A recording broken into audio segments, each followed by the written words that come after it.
Hello and welcome to Dragnet Live from OTRGold.com. I'm your host, Austin Bach. Thank you for being here. If this is your first stream, we're here every Monday, Wednesday, and Friday at 9 a.m. listening to one episode of Dragnet until we have listened to all 310 episodes currently available. Give me 1 second.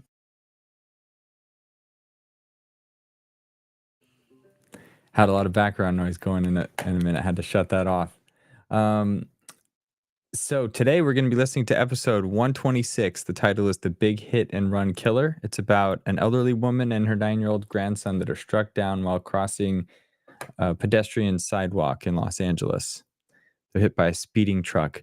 Today's episode originally aired November 8th, 1951, and the week that episode was broadcast, the United States continued performing nuclear tests at a Nevada test site, and the New York Yankees catcher Yogi Berra won his first of 3 MVP awards.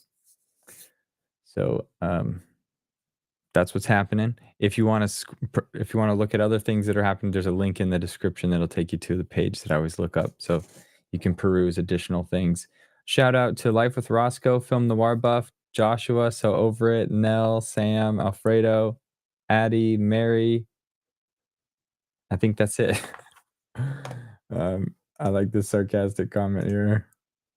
Another cheerful one. Yes, but when we're into true crime, that's just how it goes. It comes to the territory. But yeah, kids are involved in this one. It always makes it worse. Addie, have fun shopping today. Buy something delicious in Whole Foods. If anybody I'm trying to think. There's something at Whole Foods. I can't remember right now. If I think of it, I'll tell you. Around here in Whole Foods, they sell a Franz chocolate bar. It's probably not in the New York Whole Foods because it's a Seattle-based chocolatier, but they make this. They call it the Franz Gold Bar. It's delicious. It's caramel, like rich caramel with almonds and covered in dark chocolate. It's delicious. But they're probably not going to have it there. Okay. Happy Valentine's Day / Arizona Statehood Day. Thank you, Zep7B and AZ, for telling me about that. Yeah. All right. So thank you all for being here. I will put myself on mute and start today's episode. Have a good one, everybody. Enjoy it. I'm signing off. Just enjoy the show is what I'm trying to say.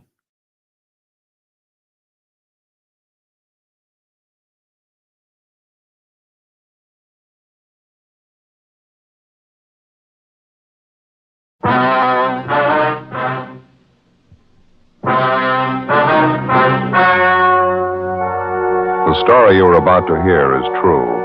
The names have been changed to protect the innocent. Fatima Cigarettes, best of all king-size cigarettes, brings you Dragnet.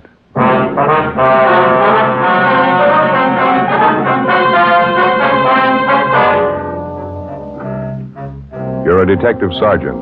You're assigned to traffic investigation, hit-run felony detail. An elderly woman and her 9-year-old grandson are struck down in a pedestrian crosswalk by a speeding truck. The woman is killed instantly. Witnesses fail to get the license number. The hit-run driver escapes. Your job? Find him.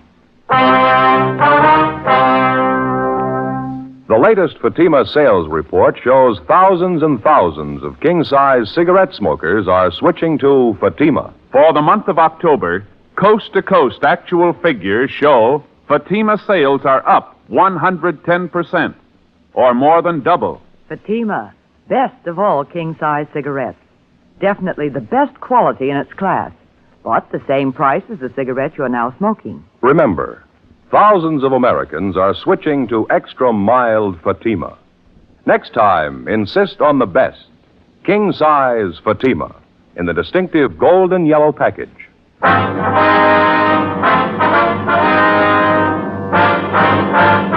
Dragnet, the documented drama of an actual crime. For the next 30 minutes, in cooperation with the Los Angeles Police Department, you will travel step by step on the side of the law through an actual case transcribed from official police files. From beginning to end, from crime to punishment, Dragnet is the story of your police force in action. It was Tuesday, December 21st. It was windy in Los Angeles. We were working the night watch out of traffic division, hit and run felony detail. My partner's Ben Romero. The boss is Captain Calfee, Commander AID. My name's Friday. It was 10:51 p.m. when we got to the Carlton Theater, the box office. Thank you.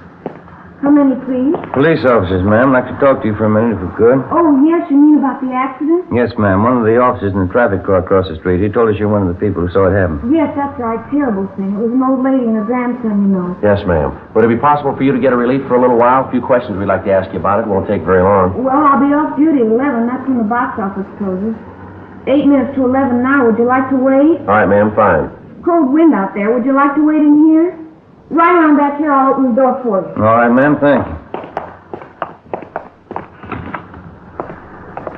Yeah, it's nice and warm. Did anybody get the license number? Do you know, officer?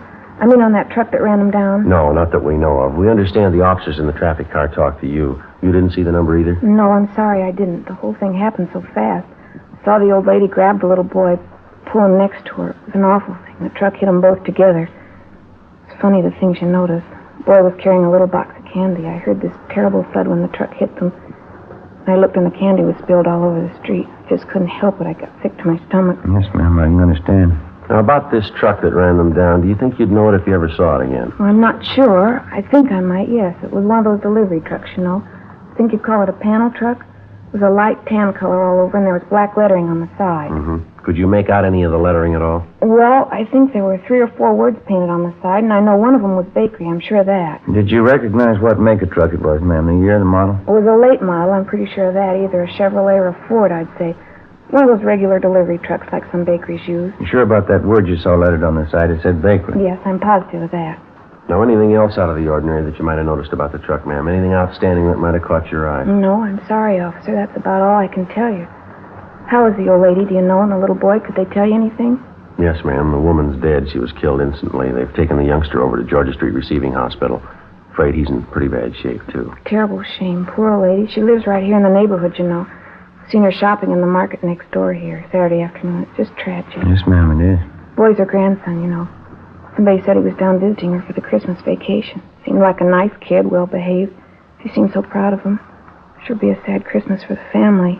There's just one more question, ma'am. When the boy and his grandmother were crossing the street, would you say the visibility was good? I mean, is there any reason why it would have been hard for a driver to see them? No reason in the world, officer. It's a clear night. You can see how well the intersection's lighted up, all the Christmas lights strung up along here. Mm-hmm. The lights from the theater marquee. It was just as well lighted then as it is now. Yeah, I see. The intersection was perfectly clear, no other cars around. The boy had a white sweater on. The old lady was wearing a light-colored coat. Certainly easy to see the traffic light, too. It said stop. I can't understand why that driver didn't see him. No, ma'am, neither can we. How could anybody do such a thing? It just isn't any excuse for it. No excuse in the world. It's downright murder. Well, maybe that explains it. What? That's why he kept going. 11:35 p.m. Ben and I finished interviewing the cashier in the theater box office, and then we called the office and had them get out a supplementary broadcast and an APB on the description of the hit-and-run vehicle. We went back across the street to the scene of the accident where the officers in the T-car, along with the crew from the crime lab, were finishing up their preliminary investigation. We interviewed 2 more witnesses to the hit-run accident, but they were unable to tell us anything that we didn't already know.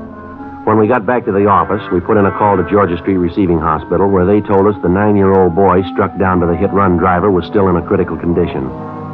The husband of the 64-year-old woman, who had been killed instantly, was brought downtown to the morgue where he identified the body. The next morning, we got out a special bulletin to all garages, auto repair, and paint shops throughout the city to be on the lookout for a late model tan panel truck, black lettering on the side, with damage to the front end. 8:30 a.m. I checked with communications, and then I went back to the office. Hi. Just checked with Georgia Street, Joe. Asked him about the boy. The old lady's grandson, how's he doing? About the same. Critical condition. That's about all they'll say. That's a lousy shame. Communications get any kickback on the ore point yet? No, nothing at all. Did you get in touch with the crime lab? Yeah, they're not going to be able to help much. What'd they find out there? Anything at all? Just what we saw. A few small pieces of glass, probably from one of the headlights on a truck. They don't think they're going to be able to do much with them. There's not enough for it to go on. That's the only physical evidence they got, huh? That's all. Might be able to tie it down a little tighter if we could find that panel. Yeah. You start checking on that bakery truck angle yet? McGowan and I called every bakery in town, got it pretty well narrowed down. There's only 2 companies that use tan late model panels for delivery trucks. Well? Only one of them uses black lettering on the sides of the truck. Other company says they use red lettering. Which one has the black? I got it right here. Outfit called Nielsen's Wholesale Bakery. They got a fleet of $100 black lettering on both sides, late model Ford delivery truck. Mm-hmm. They tell you whether or not any of their drivers could have been making deliveries that time of night, 10:30, 11 o'clock? Yeah, there were about a dozen of them out on deliveries. More of them to account for than that, though. What do you mean? All their drivers are allowed to take the trucks home with them when they are off duty if they want to. Yeah. I'm afraid it's going to mean checking out every one of them, Joe. Well, we might as well get moving on it. They're going to give us some kind of a list to work with, are they? Yeah, I've got it all set up with them. I'll get it. Uh-huh. Accident investigation, O'Merrill. Oh, yes, sir. That's all. I see. You're right, thank you.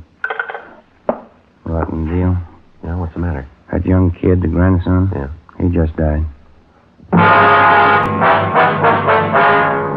Many times and on many different occasions, the police officer has it proved to him that there can be very little difference between a crime of neglect and a crime that's been willfully premeditated. If you look at it closely enough, you can judge it for yourself. How much difference, for example, as far as moral guilt is concerned, is there between the following? Number 1, a man who plans a killing, takes up a gun, finds his victim, and shoots him to death. Or number 2, the man who thinks he has to look out for no one's welfare but his own, gets behind the wheel of a car, disregards the ordinary rules of safety, and proceeds to commit homicide with a motor vehicle. Oftentimes, the crime masquerades under the guise of an accident. Morally, no matter how you spell it, it adds up to murder just as surely as if the person had taken a gun and shot the victim down. The way it looked to us, the hit-and-run killing of the elderly woman and her grandson was a prime example. Wednesday, December 22nd, Ben and I began checking out the delivery trucks owned by Nielsen's Wholesale Bakery. Late that afternoon, we located one of the trucks with recent damage to the front end. We checked and found the driver's name was Arthur V. Singer. We drove out to his home to interview him. No, I wasn't working last night, officer. I was off. What's it all about? Did you spend the night at home, Mr. Singer, or were you out? I was home part of the time. After dinner, I went downtown, did a little bowling. Our neighborhood team bowls every Tuesday night. Where's that, sir? Place downtown. It's on West 7th. Got a pretty good team. Mm-hmm. Did you drive down, Mr. Singer, or did you take the bus? No, I drove down. Had the company truck with me. Let us use them when we're off duty. We pay for the gas. Did you drive down by yourself, or was there someone else with you? No, I was alone. The other boys had their cars. When did you leave the bowling alley, you remember? About 10:15, I'd say. How'd you drive home, Mr. Singer? I mean, what route did you take? Oh, I drove straight out West 7th. Got the Coronado. Came over Coronado to the house here. Why do you want to know? What time did you get home? About 11:15. This wouldn't be about that little scrape I had last night, would it? What was that? Down at 7th and Grandview, right by Westlake Park there. Old guy in the car ahead, he stopped fast right in front of me. Didn't even signal. All right. I almost plowed right into him. Lucky I was watching. I slammed on the brakes, turned in toward the curb. Should have seen it. I clipped the headlight and the right fender against a telephone pole. Had to take the truck in this morning, get it fixed up. Are there any witnesses to this accident that you had, Singer? Yeah, a half-dozen people saw it. Did you get any names and addresses? Well, no, I didn't. I was so teed off about the whole thing, I guess I didn't think about it. Is there anyone at all we can check with? Anybody to corroborate your story? Just the old guy in that car. Sure a lousy driver. I really chewed him out. Did you get his name and address? No, but I took down his license number. Wasn't going to pay for that damage. He admitted it was his fault. I see. Do you mind giving us that license number? No, if I can find it. Wrote it down on the back of an old envelope. Thought I put it in my jacket, but when I looked this morning, it wasn't there. It's around someplace, so I'll check around again before I leave for work. It's bound to turn up. I'd like to have you look for it now, Mr. Singer, if you would. It's pretty important. Well, I think I get it, officer. What's this all about, anyway? Preliminary investigation. Want to see if you can find that number for it? Why? What did it have to do with an investigation? I didn't do anything. That old man was his fault. Well, a bakery truck was involved in a serious accident last night, the same kind that you were driving. Afraid you're going to need some kind of an alibi, Mr. Singer. Alibi? I don't know what you mean. Why'd I have to have an alibi? Well, just take my word for it. You're going to need one. Why do I need one? 2 reasons. Yeah? A 9-year-old boy and his grandmother. We continued questioning the suspect, Arthur Singer, but he denied any knowledge of the hit-run accident the night before at the intersection of Drexel and Pico Boulevard. We stayed with him while he searched his home for the license number of the car, which he said caused him to have his accident the night before. After half an hour of looking, he came up with a number scribbled on a scrap of paper which he'd found back in one corner on the floor of his closet. We put in a call to RDMV, and they came back with the information that the license number was registered to a Mr. Thomas Foley on Lancashire Boulevard. We drove out to the address to check with Mr. Foley, but there was nobody home. We left our card along with a message to contact us as soon as possible. 4:15 p.m. Ben and I got back to the office. At 4:35, Mr. Foley returned our call. Yes, sir, that's right. Oh, you did, uh-huh. I see. Well, what time was that? Do you remember? Oh. Well, all right, Mr. Foley. Thank you very much. We may be contacting you later. Right, bye. What'd you get? Thought this was starting out too easy. Why, what'd he say? Apparently, this Arthur Singer's telling us the truth. Mr. Foley says he did have a little scrape with a bakery truck last night. Described Singer as the driver of the truck. Well, what about the location? Is Foley pretty sure about that? Grandview and West 7. Says it happened about 10:35 last night. That puts Singer about 3 miles from the scene of the hit run. It's impossible, Joe. Yeah. This Mr. Foley's right. Singer couldn't have done it. Wasn't anywhere near the scene. I sure thought he was it, didn't you? We can drive out and double check with Foley. Can't think of any reason why he'd lie about it, can you? I guess I'll get it. Accident investigation, Friday. Yeah, Ted. Where? Yeah. Nobody, huh? Yeah, right away, thanks. It's moving a little fast. Got a piece of luck here. Who was it? Ted Zimmerman. He and McClendon are down the south end of town. Yeah? The hit-and-run truck. They think maybe they found it. 4:28 p.m. Ben and I left the office and drove to the south end of the city where we met with Sergeants Zimmerman and McClendon, a block from where the tan panel bakery truck had been located. As soon as the truck had been discovered, an immediate stakeout was placed on it. A code 5 was broadcast on the vehicle's location, warning all units to stay away so as not to discourage the suspect in case he decided it was safe to return and get the truck. Ben and I drove down the side street where the truck was parked and got a good look at the front end of it. The right headlight was damaged, and so was the right fender. While Zimmerman and McClendon remained on stakeout, Ben and I contacted the Nielsen Bakery people again, gave them the number of the truck, and they traced down the driver's name for us. He was listed as Daniel Miller. He'd been employed by the bakery for the past 3 years, and he had a good record. They told us this was his day off. 5:30 p.m. We checked at his home address, but his wife told us he wasn't there. She said that besides driving a truck for the bakery, he also had a part-time job at night. He worked as a counterman at a small coffee shop out on Wilshire Boulevard. We drove out to the coffee shop and interviewed him on the job.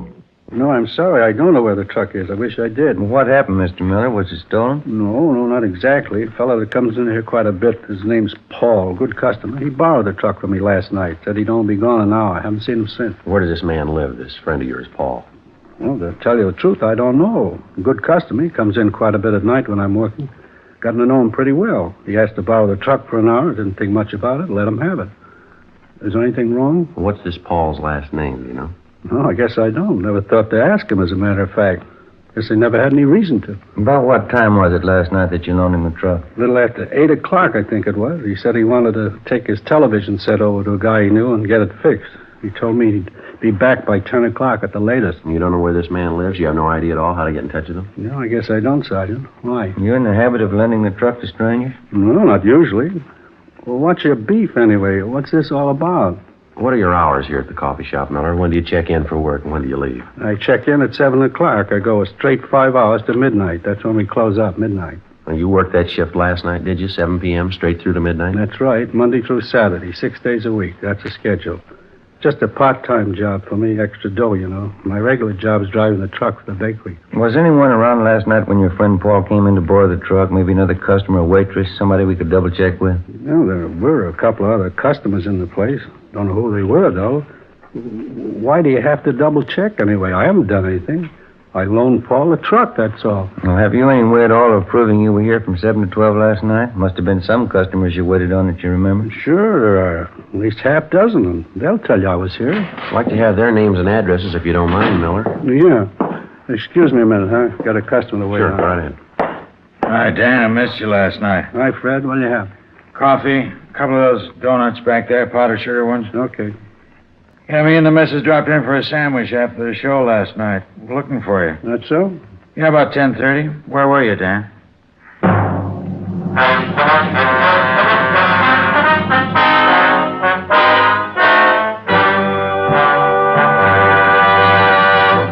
You are listening to Dragnet, authentic stories of your police force in action.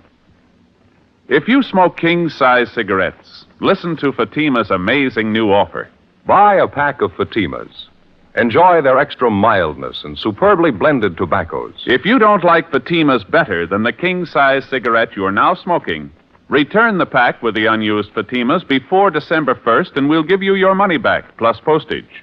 Fatima, Box 37, New York 1. We make this amazing offer because we believe Fatima is the best of all king-size cigarettes. Smokers all over the country are confirming this every day. Fatima's latest sales report shows Fatima sales up in every state in America.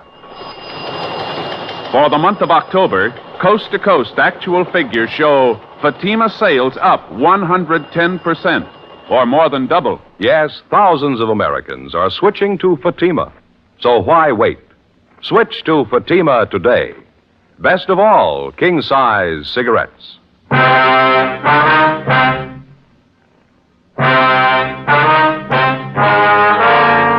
7:15 p.m., Wednesday, December 22nd. We continued questioning the hit-run suspect, Daniel Miller, for a full hour, but he seemed to be unable to account for his time the previous night. His first story was that he'd been on duty behind the counter in the coffee shop without a break between the hours of 7 p.m. and midnight. Then, after the customer entered and disclosed that he was in the coffee shop at 10:30 the night before and that Miller was nowhere about, the suspect switched his story. He said he thought he left the coffee shop briefly for about 15 minutes between 10:30 and 10:45 p.m. to run down the street to a hotel to say goodbye to some friends of his who were leaving for New York. We checked at the hotel, but they didn't know Miller, and they hadn't seen him the night before. They were sure of it. We returned to the coffee shop and took up the questioning of the suspect all over again, but he made little or no sense at all. Apparently, he was piling up lie after lie in an effort to cover his tracks before and after the hit-and-run murder the night before. 7:48 p.m. Ben and I pulled Miller off the job at the coffee shop and took him downtown to the interrogation room. I'm telling you, it's the truth. I wasn't in that truck last night. I wasn't in an accident. I don't know what you're talking about. Well, then give us something to go on, Miller. You've handed us 3 different stories so far. Not one of them strong enough to hold water. I'm telling you the truth. What are you trying to hang this on me for? I didn't have a wreck and I didn't kill anybody. Why are you picking on me? Because you don't make sense, mister. You're trying to sell us a story and you haven't got 1 ounce of proof to back it up. That bakery truck you're responsible for is the same truck that killed the old woman and the little boy. Now, you come up with a solid story that we can check on, or you're going to be resting your back in the main jail. No wonder they call you cops dumb. I wasn't in that truck last night. Can't you get that through your heads? I wasn't in the truck. I didn't have an accident. Then prove it to us, Mr. Miller. That's all we're waiting for. Listen, call Bill Calder. He's a good customer. He was in last night, I think. He'll tell you. Go ahead and call him. He'll back up what I say. What's his number, do you know? Yeah, I got it. Here, right here in my wallet. Yeah, Bill can tell you. Yeah, here it is. Thank you.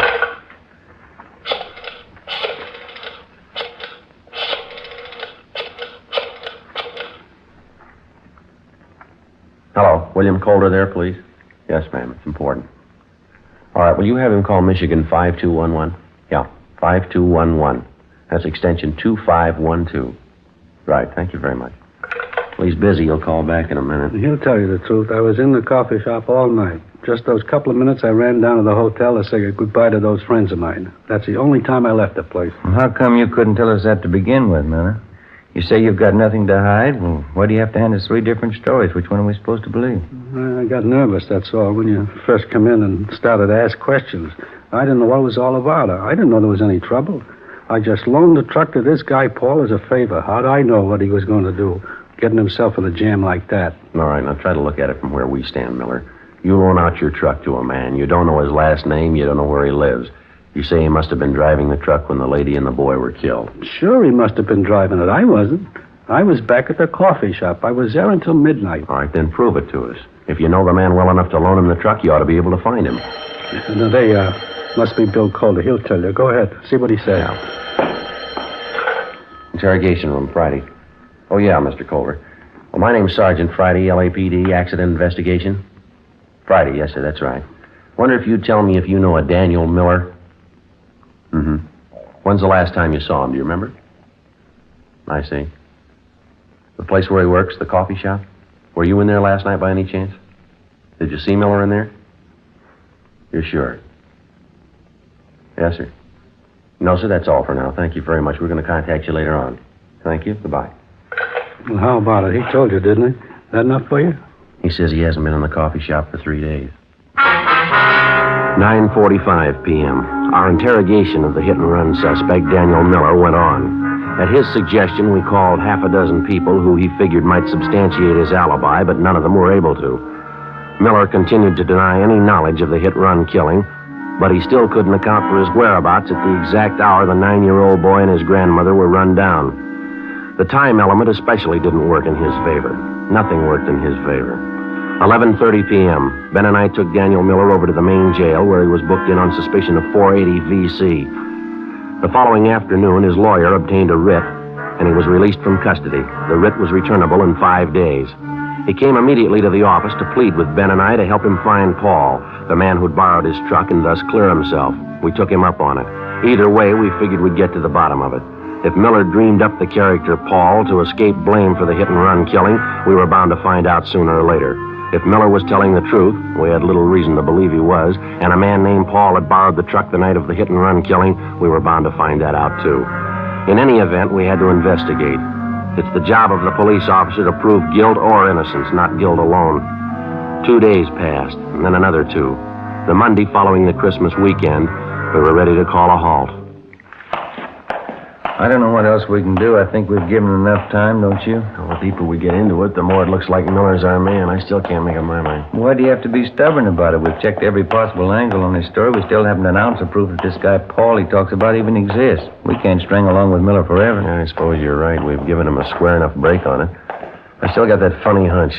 It's possible he might be telling the truth. We've gone 4 straight days on it, Joe. Haven't come across one lead to back up his story. Too much for me. I can't bite anymore. Go ahead. Sergeant? Oh, how are you, Miller? I'm okay. Glad to see you. I've been looking for you. We've been looking for your friend, Miller. Still haven't found a trace of him. That's why I came down to see you. A friend of mine called me this morning. He knows this guy, Paul, I told you about. He says he saw him last night, going into a hotel down on South Flower. How come we haven't heard from this friend of yours before? We've checked through twice on the list of everybody you know. This fella's been out of town, just got back yesterday. When he heard about the jam I was in, he called me about seeing Paul. Mm-hmm.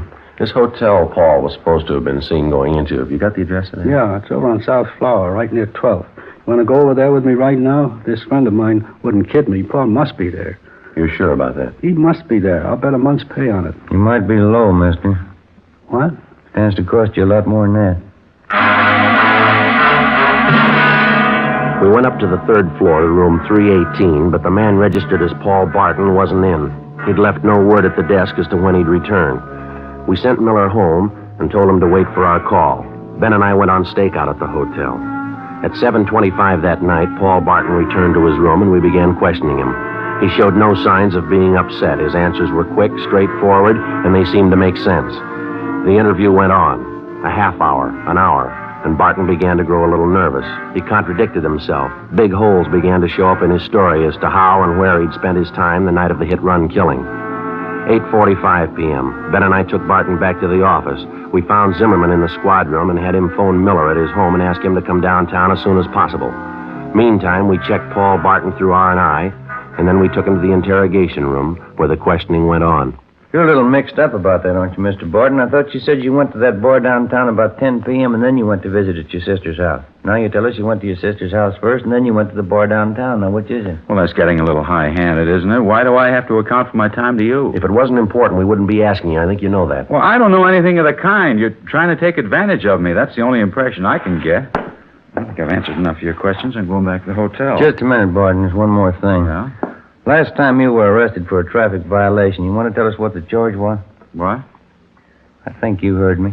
Well, that was a year ago. I was driving a little too fast going out Beverly Boulevard, and what's that got to do with it? Our record bureau says the charge was for drunk driving. Your license was revoked, isn't that right? Well, so what? I haven't been driving. I haven't been near a car. What about last Tuesday night? Huh? Last Tuesday night, did you do any driving then? No, of course not. Sure about that?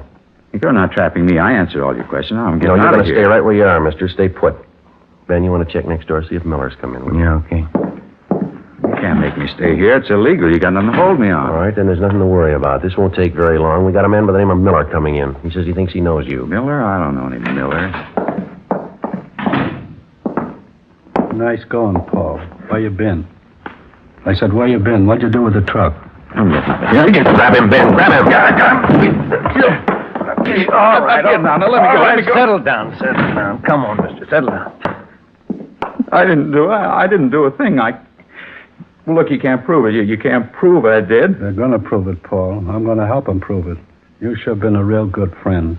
But give me a break, Danny. I didn't mean it. Honest, I didn't mean it. I loan you the truck, you get boozed up, you run down the little kid and the grandmother. Then you take off and leave me holding the sack, like I did it. Well, I didn't mean it, Danny. It was an accident. I wasn't boozed up. Yeah, you're a real good friend. I hope you get it in the neck. I hope you get it with both barrels. Look, Sergeant, it's not true. I wasn't boozed up. I only had 2 drinks. Now, believe me, that's all I had. Yeah. I couldn't have been drunk. It doesn't affect me that way. 2 drinks never hurt me. A couple of drinks never hurt anybody. They killed a little boy and his grandmother.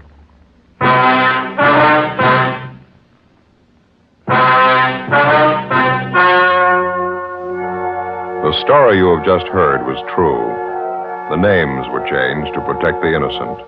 On February 28th, trial was held in Superior Court, Department 87, City and County of Los Angeles, State of California. In a moment, the results of that trial.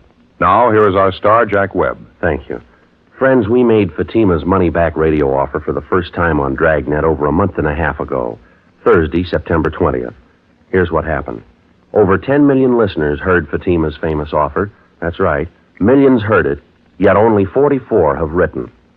Now, if you haven't smoked Fatimas yet, remember what we said back in September still goes. Buy a pack of Fatimas. Enjoy their extra mildness and superbly blended tobaccos. If you don't like Fatimas better than the king-size cigarette you're now smoking, return the pack with the unused Fatimas, and we'll give you your money back, plus postage. Thousands of Americans are switching to Fatima, so why wait? Switch to Fatima today. Best of all, king-size cigarettes.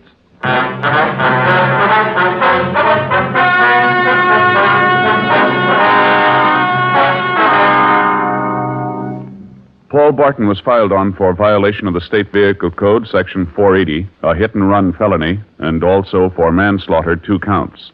He was convicted only for Section 480 and received sentence as prescribed by law. A hit-and-run felony is punishable by imprisonment in the state penitentiary for not less than 1 nor more than 5 years.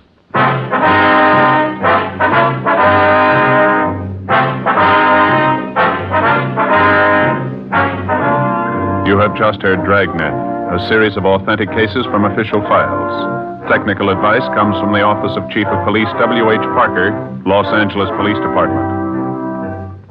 Fatima Cigarettes, best of all king-size cigarettes, has brought you Dragnet, transcribed from Los Angeles. Stay tuned for Counter Spy next on NBC.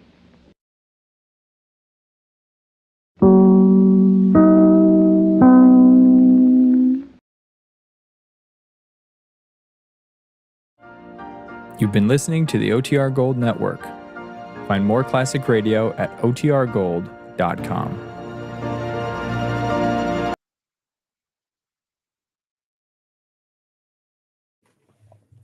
All right. Thanks for the lively conversation. Thanks for joining me today, for taking my survey. Let's end this poll right here. I would have assumed everybody, or the majority of you, were tuning in on desktops because we got the people that are in chat. But a lot of you are on mobile. Actually, more than half of you are on mobile. So thanks for keeping your thumbs active during the chat.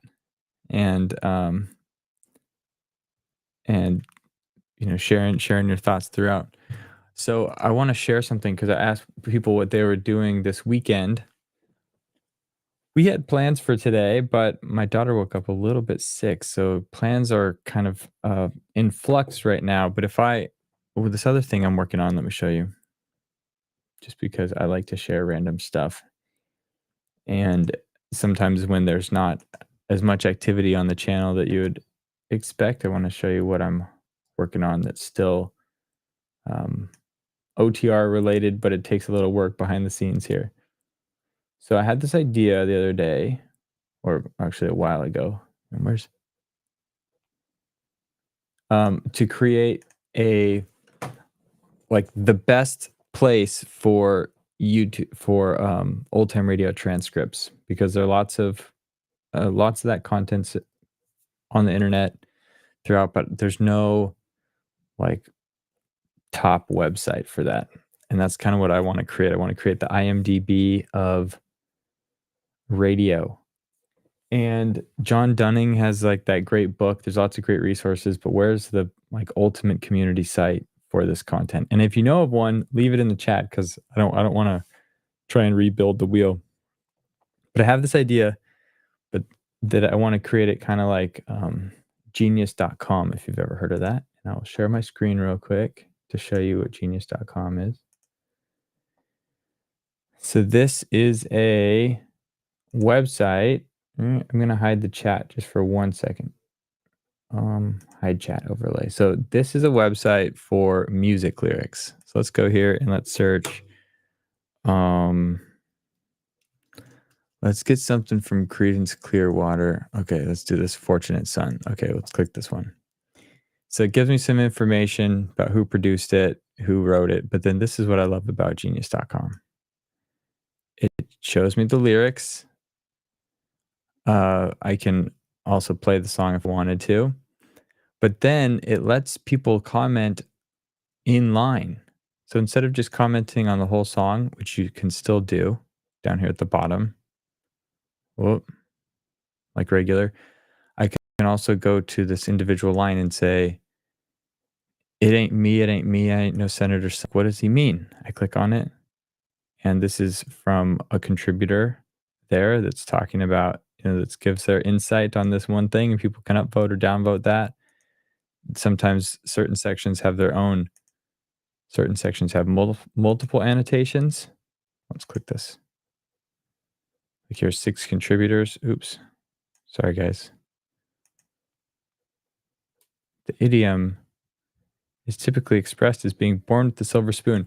So my goal is to create a place with transcriptions that says who's saying it, lets people highlight and make comments, and becomes the ultimate place for fans of old time radio.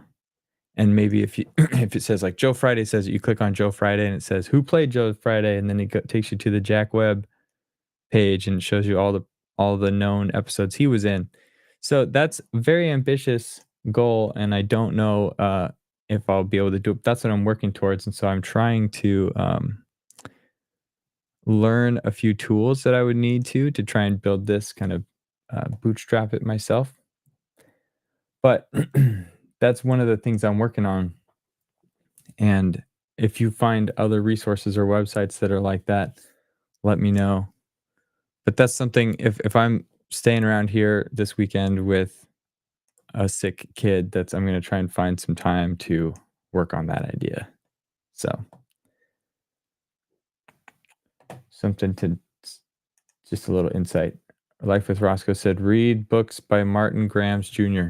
You've recommended him several times before. I haven't looked at it yet, but thank you for always reminding me. Oh, hang on a second. I didn't. Okay. Roscoe shared this. I didn't see it in my comments here. Oops. Not that one. This one. 65. I lost my half my family. Ooh. Roscoe, I'm sorry to hear that. There was someone around here recently that I know that that lost family members in a car accident. It wasn't a drunk driver, it was a reckless driver. I think the trial is still ongoing, but it's tragic every time that happens. I'm sorry, Roscoe. I think of that experience every time that I'm like tempted to answer something or take my eyes off the road. I'm not perfect at it, but I need to do better. And I think of that. I think of them frequently. All right. Okay, well, I wish you all a great weekend. Thank you all for tuning in again. We will be back. Let me check my calendar on Monday. I have some people coming into town, so I'm not going to be able to do it's either this Monday or the next one. Just double check real quick so I don't tell you see you Monday and then bail.